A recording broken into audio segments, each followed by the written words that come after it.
Assalamualaikum warahmatullahi wabarakatuh. Alhamdulillahirabbil alamin. Alhamdulillahilladzi an'amana bil iman wal islam. Asyhadu alla ilaha illallah wa asyhadu anna Muhammadan abduhu wa rasul. Yang terhormat Bapak Rahmat Kamal MPDI selaku dosen pengampu mata kuliah Metodologi Penelitian Pendidikan MISD kelas B serta teman-teman yang saya cintai. Apa kabar teman-teman semua? Semoga senantiasa dalam keadaan sehat dan dalam lindungan Allah Subhanahu wa taala. Perkenankanlah kami dari kelompok 2 akan memaparkan hasil diskusi kami mengenai penelitian kuantitatif yang beranggotakan saya, Dwiki Septianggi, NIM 2319032, Umi Latifah dengan NIM 2319024, Merah Mawati dengan NIM 2319026, kemudian Dewi Zaratul Afida dengan NIM 2319029 dan Kinanti Rizky Apriliana dengan NIM 2319040. Kemudian untuk memulai perkuliahan hari ini, alangkah baiknya kita membaca basmalah secara bersama-sama. Bismillahirrahmanirrahim. Selanjutnya, untuk mengefektifkan waktu, saya persilahkan kepada pemateri pertama agar bisa menyampaikan materinya. Assalamualaikum warahmatullahi wabarakatuh. Perkenalkan, nama saya Umi Latifah dengan NIM 2319024. Di sini saya akan menjelaskan tentang materi pertama, yaitu pengertian penelitian kuantitatif. Metode penelitian kuantitatif merupakan salah satu jenis penelitian yang spesifikasinya adalah sistematis, terencana, dan struktur dengan jelas dari sejak awal pembuatan desain penelitian. Penelitian kuantitatif adalah penelitian yang banyak menuntut penggunaan angka, mulai dari pengumpulan data, penafsiran terhadap data tersebut, serta penampilan dari hasilnya. Demikian pula, pada tahap kesimpulan, penelitian akan lebih baik bila disertakan dengan gambar, tabel, grafik, atau tampilan lainnya. Nah, menurut Sugiono, metode penelitian kuantitatif dapat diartikan sebagai metode penelitian yang dilandaskan pada filsafat positivisme, digunakan untuk meneliti pada populasi atau sampel tertentu. Teknik pengambilan sampel pada umumnya dilakukan secara random. Pengumpulan data menggunakan instrumen penelitian analisis data bersifat kuantitatif atau statistik dengan tujuan untuk menguji hipotesis yang telah ditetapkan. Penelitian kuantitatif merupakan studi yang diposisikan sebagai bebas nilai atau value free. Dengan kata lain, penelitian kuantitatif sangat ketat menerapkan prinsip-prinsip objektivitas. Objektivitas itu diperoleh antara lain melalui penggunaan instrumen yang telah diuji validitas dan reliabilitasnya. Selain itu, metode penelitian kuantitatif dilakukan sebagai metode yang telah menekankan pada aspek pengukuran secara objektif terhadap fenomena sosial. Nah, selanjutnya akan dipaparkan oleh pemateri kedua. Assalamualaikum warahmatullahi wabarakatuh. Perkenalkan, nama saya Merah Mawati, NIM 2319026. Pada kesempatan kali ini saya akan sedikit menjelaskan tentang langkah-langkah penelitian kuantitatif. Yang pertama yaitu latar belakang masalah. Latar belakang masalah biasanya memuat hal-hal yang melatar belakangi adanya penelitian kuantitatif. Nah, apa hal yang menarik untuk melakukan penelitian tersebut? Nah, biasanya yang membuat kita untuk melakukan penelitian itu adalah adanya kesenjangan antara apa yang harus kita lakukan dan apa yang kenyataannya terjadi. Jadi antara sesuatu yang terjadi dan sesuatu yang seharusnya terjadi itu bertolak belakang atau bersenjangan, tidak sesuai. Oke, yang kedua yaitu identifikasi pemilihan masalah dan perumusan masalah. Yang pertama, identifikasi masalah. Yang akan kalian identifikasikan itu apa nanti dalam penelitian tersebut. Kalau di sini tadi dikatakan bahwasanya adanya kesenjangan antara apa yang terjadi dan apa yang seharusnya terjadi. Nah, itu nanti kalian identifikasi permasalahannya nanti diangkat dalam penelitian kuantitatif. Kemudian ada pemilihan masalah. Nah, dalam pemilihan masalah ini kalian harus mempunyai nilai dari penilaian tersebut. Jadi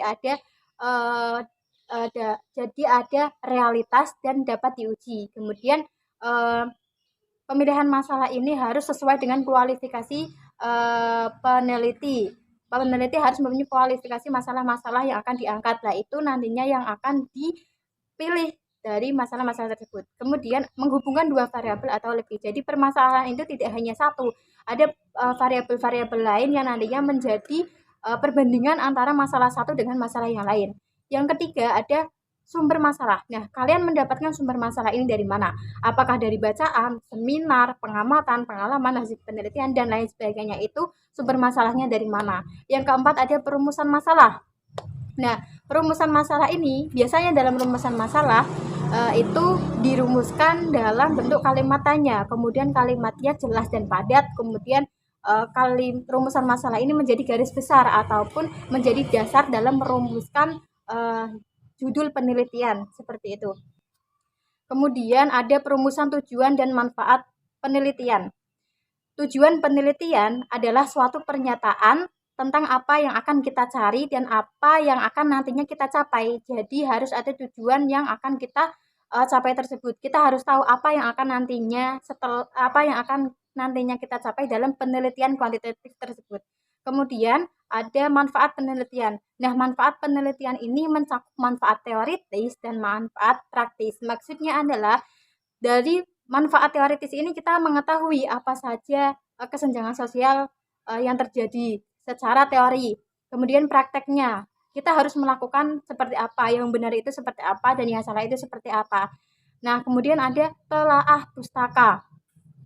Telaah pustaka ini, jadi kalian ketika melakukan penelitian kuantitatif, kalian harus ada sumber bacaan yang nantinya menjadi penguat dalam penelitian kuantitatif kalian. Kemudian ada pembentukan kerangka teori. Nah, kerangka teori ini merupakan landasan pemikiran yang membantu arah penelitian, pemilihan konsep, perumusan hipotesa, dan memberi kerangka orientasi untuk klasifikasi dan analisis data.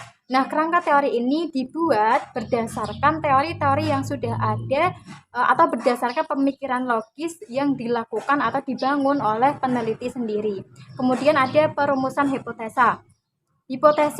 Perumusan hipotesis, hipotesis ini merupakan jawaban terhadap masalah penelitian yang secara teoritis dianggap paling mungkin dan paling tinggi tingkat kebenarannya. Jadi jawaban dari masalah yang sudah kalian tadi dirumuskan. Secara statistik, hipotesis ini merupakan pernyataan mengenai keadaan populasi yang akan diuji kebenarannya berdasarkan data yang diperoleh dari sampel penelitian. Jadi perumusan hipotesis ini sudah menjadi jawaban dan juga akan diuji kebenarannya berdasarkan data yang sudah kalian cari atau peneliti cari. Mungkin itu saja yang dapat saya sampaikan, kurang lebihnya mohon maaf. Apabila terdapat kesalahan dalam penyampaian, itu murni kesalahan dari saya karena minimnya pengetahuan. Terima kasih. Wassalamualaikum warahmatullahi wabarakatuh. Nah, kali ini kita akan membahas ciri-ciri penelitian kuantitatif menurut Bruno and Grove dalam Denim 2002. Menurut mereka, yang pertama, membangun ilmu-ilmu keras. Lalu yang kedua, proses kerjanya berlangsung secara ringkas, sempit, dan redusiktif, yang berarti melakukan pembedahan atas suatu menjadi bagian-bagian yang kecil.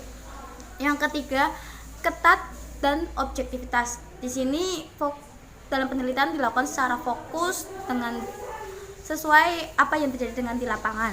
Lalu yang keempat nih, ada basic pengetahuan kausalitas atau menguji hubungan fenomena dan menentukan kausalitas dari variabel-variabel. Yang kelima, menguji atau mengubah teori penelitian, melakukan kontrol atas variabel. Penelitian menerapkan kontrol yang ketat atas dasar teori, kerangka berpikir instan, berpikir instrumen, tekstik analisis, penarikan kesimpulan, serta penyusunan rekomendasi dan lainnya. Yang keenam nih, menguji instrumen pengumpulan data yang akan menghasilkan data numerikal. Lalu ada elemen dasar analisis angka. Kemudian Kemudian ada analisis menggunakan metode statistika dan melakukan generalisasi. Maksudnya generalisasi, setelah kita melakukan penelitian tersebut kita olah kembali, kita lakukan hasil perhitungan menggunakan statistik, lalu kita tarik kesimpulan dari penelitian tersebut dengan penelitian yang terdahulu. Adapun ciri-ciri penelitian kuantitatif secara umum yaitu penelitian berhubungan erat dengan angka-angka sebagai bahan penelitian, sehingga seperti alat kalkulator, komputer, dan alat bantu hitung lainnya itu sangat menunjang bagi penelitian kuantitatif ini. Biasanya nih, buat para mahasiswa yang mengambil penelitian kuantitatif ini, mereka yang nggak mau ribet membaca buku-buku dan lebih suka menggunakan logika dan berpikir secara kritis. Lalu yang kedua, teknik pengumpulan data yang bisa digunakan dalam penelitian kuantitatif antara lain yaitu eksperimen, survei, dan angket.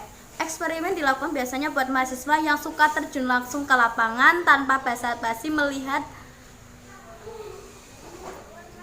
jurnal-jurnal yang lain, sehingga mereka itu lebih kreatif dan mengetahui akan kondisi lapangan. Mereka melakukan survei dan penyebaran angket secara mandiri. Yang ketiga, penelitian kuantitatif biasanya dilakukan secara deduktif, maka analisis dilakukan setelah pengumpulan data. Jadi, setelah kita melakukan Selanjutnya yakni ada tujuan penelitian kuantitatif. Penelitian kuantitatif bertujuan untuk menggeneralisasikan temuan penelitian sehingga dapat digunakan untuk memprediksi populasi lain. Di samping itu, penelitian ini juga memiliki tujuan untuk menjelaskan hubungan sebab akibat dari variabel yang diteliti.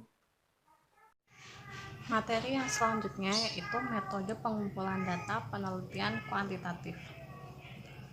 Teknik atau metode pengumpulan data adalah bagian dari instrumen pengumpulan data yang menentukan berhasil atau tidaknya suatu penelitian. Ada beberapa metode, yaitu yang pertama metode angket. Metode angket merupakan serangkaian atau daftar pertanyaan yang disusun secara sistematis, kemudian dikirim untuk diisi responden. Dari bentuk ini, kemudian angket dibedakan menjadi beberapa bentuk seperti angket langsung tertutup, angket langsung terbuka, angket tak langsung tertutup, dan angket tak langsung terbuka. Yang kedua ada metode wawancara. Metode wawancara atau interview adalah sebuah proses memperoleh keterangan untuk tujuan penelitian dengan cara tanya jawab sambil bertatap muka antara pewawancara dengan responden atau orang yang diwawancarai. Yang ketiga ada metode observasi. Metode observasi adalah kemampuan seseorang untuk menggunakan pengamatannya melalui hasil kerja panca indera mata serta dibantu dengan panca indera lainnya.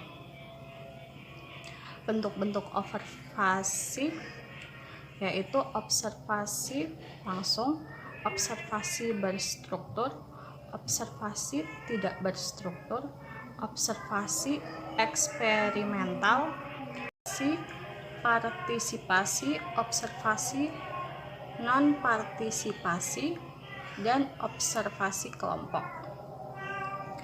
Yang keempat yaitu metode dokumenter. Dokumentasi adalah data sekunder yang disimpan dalam bentuk dokumen atau file. Pada intinya, metode dokumenter adalah metode yang digunakan untuk menelusuri data historis. Metode dokumenter dibagi menjadi dua, yaitu dokumen pribadi dan dokumen resmi. Selanjutnya yaitu metode eksperimental. Eksperimental adalah suatu metode yang dipakai untuk mengetahui pengaruh dari suatu media, alat, atau kondisi yang sengaja diadakan terhadap suatu gejala sosial berupa kegiatan dan tingkah laku seseorang ataupun kelompok. Demikian pemaparan dari kelompok kami. Kurang lebihnya mohon maaf. Nun wal qalam mimma yasturun. Fastabiqul khairat. Wassalamualaikum warahmatullahi wabarakatuh.